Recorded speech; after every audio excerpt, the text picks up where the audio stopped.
Bonjour et bienvenue dans ce tutoriel vidéo sur le logiciel Avogadro. On va apprendre aujourd'hui à dessiner une molécule sur Avogadro et à en utiliser les paramètres. Donc quand on ouvre le logiciel Avogadro, il s'ouvre sur une page noire. Et pour commencer à dessiner notre molécule, on va cliquer sur Paramètres des outils. En général, quand on dessine une molécule, on commence par dessiner le carbone, mais ici on a le choix, on peut choisir l'atome qu'on souhaite mettre en premier. Alors moi je vais créer la molécule d'acide éthanoïque, je vais donc commencer par des atomes de carbone. On vérifiera que la case « Ajuster les hydrogènes » est bien cochée. Cela permet au logiciel d'ajuster le bon nombre de liaisons autour de chaque atome afin que la molécule soit réelle. Alors la molécule d'acide éthanoïque, elle contient 2 atomes de carbone. Donc je vais commencer par dessiner les 2 atomes de carbone. Pour cela, je clique sur mon écran et sans lâcher le bouton de la souris, j'étire pour créer mon 2e atome de carbone. Quand je lâche, on voit que le logiciel a ajusté les hydrogènes, c'est-à-dire qu'il a mis 3 hydrogènes autour de chaque carbone pour que chaque carbone comporte 4 liaisons.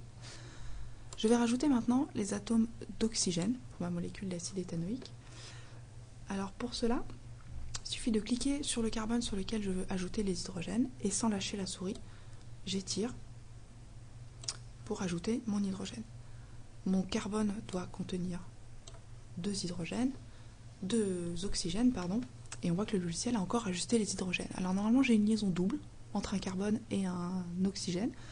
Pour ça il suffit de cliquer une fois sur la liaison, il me transforme la liaison simple en liaison double. Si je clique une 2e fois, il va me la transformer en liaison triple. Alors on voit ici que la molécule contient les bons atomes, mais elle est quand même pas très jolie.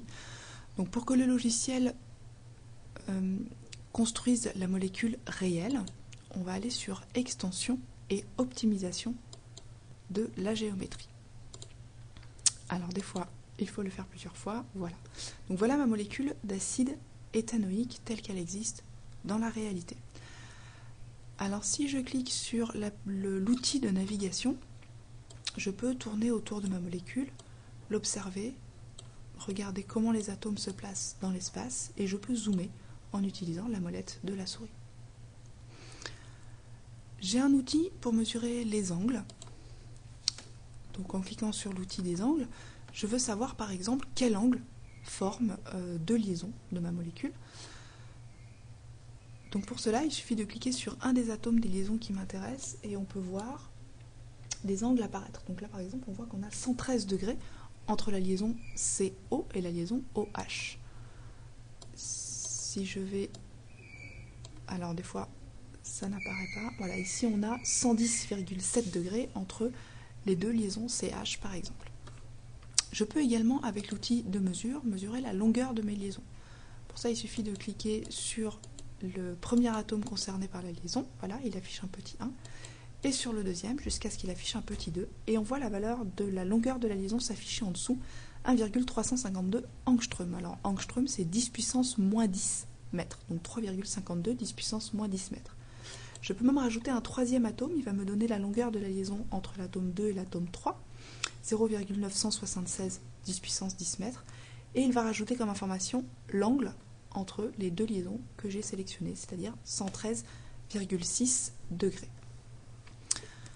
Autre chose qu'on peut faire avec ce logiciel, c'est afficher différemment la molécule. Donc on va quitter ici les paramètres des outils, on va aller dans les paramètres d'affichage.